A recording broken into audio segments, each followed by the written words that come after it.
You're watching the Daily Climate Show on Sky News. Coming up on today's programme, Boris Johnson insists that COP26 can be the beginning of the end of climate change.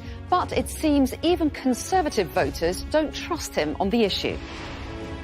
Ending climate change will mean 1.5 needs to stay alive. We'll look at the 6 actions published today aimed at keeping global warming below 1.5 degrees.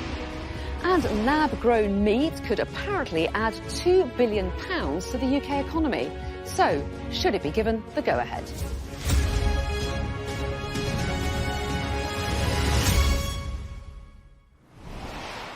Hello and welcome to the UK's only daily climate news show, where we track the changes happening to our world right now and challenge those coming up with the solutions.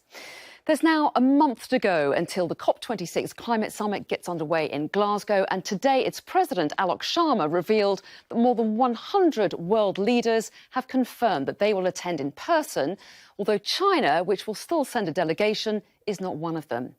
Well, despite that apparent setback, Boris Johnson, who today addressed the Youth COP event in Milan by video link, insisted that the summit could be the beginning of the end of climate change, so long as those world leaders address the 4 issues that are fast becoming a mantra for him.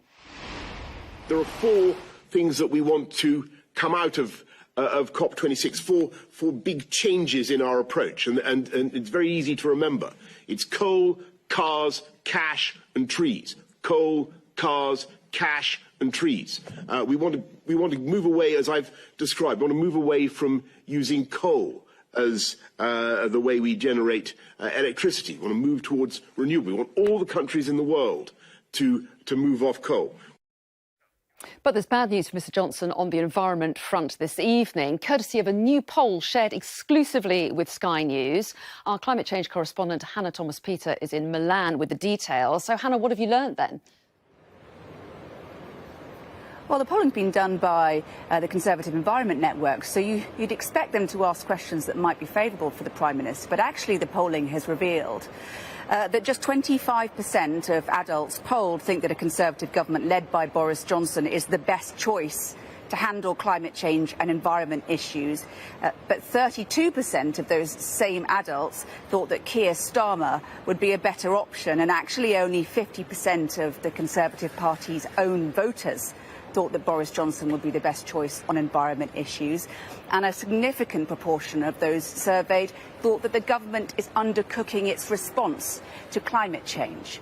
Now, those headlines will not be comfortable reading for Boris Johnson, but there is some good news hidden in there, which is that the government's net zero approach to get to net zero carbon emissions by 2050 enjoys very broad cross-party support, and actually voters want the government to do more and think that it should be a top priority when it comes to spending. That will give Boris Johnson a mandate, when he reads this poll, to go further, to spend more, and he's certainly going to have to do that. The government has not yet published its net zero strategy or its homes and buildings strategy, which is how to decarbonise the heating in millions of British homes. That's the domestic context, but as you say, a huge amount of international diplomacy going on now, a big last push into the COP26 meeting in Glasgow, and lots of problems left to resolve. Will there be enough cash on the table for developing nations?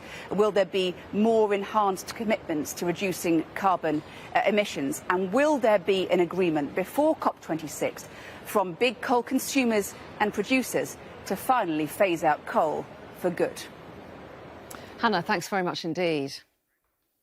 Well, if COP26 really is going to be the beginning of the end of climate change, as Boris Johnson hopes, whatever's decided in Glasgow needs to curtail the rise in global warming. Well, today, the Energy Transitions Commission published the 6 actions that it hopes can keep 1.5 alive, describing one of them as particularly crucial. That's cutting methane emissions by 40% by 2030. And so, the first action is significant and rapid reduction in methane emissions. Now, the gas, mainly released through agriculture, especially cows, and the burning of fossil fuels, is estimated to be responsible for up to 40% of global warming so far. Well, next is halting deforestation and beginning reforestation, and that could reduce greenhouse gas emissions by 6.5 gigatons by 2030, and that's about a fifth of the planet's entire emissions. The third action is decarbonising the power sector. Now, an immediate ban on new coal-fired power plants and the phase-out of existing plants could reduce emissions by a further 3.5 gigatons. Now, accelerating the shift to electric vehicles could reduce emissions by an additional 2.3 gigatons, while reducing emissions from buildings, industry and heavy transport would save another gigaton. And finally, there's a call for energy and resource efficiency to be reinvigorated. An international agreement to improve the energy efficiency of new buildings could deliver an additional 1.4 gigaton reduction of CO2 by 2030. Well, Lord Turner is the chair of the Energy Transitions Commission, and he joins me now. Lord Turner, is keeping 1.5 alive then doable and affordable? It's undoubtedly technically doable, and many of the actions that we need to take, which you've just described, have either negative costs or very low costs. I would say 4 out of those 6 categories really don't cost the global economy anything. There are things where the technologies are driving us forward towards progress, and we just have to seize that opportunity. 2 of them, ending deforestation and phasing out existing coal, as well as ending new coal, that does involve a cost. And we've got to work out who's going to pay for it, and whether the developed world is going to help the developing world with that, which is why that fourth of what Boris Johnson talked about, cash, is an important thing as well. So I think on those 2, we've got to have a debate about who's going to bear some actual costs to get there. On the other 4, I think we should be confident that the technologies will get us there at a relatively low cost, as long as we force the pace of change. Well, yes, and we have known for some time, haven't we, that the actions you've identified can reduce emissions. So how confident are you that your report will make any difference? It'll make governments and industry change their habits?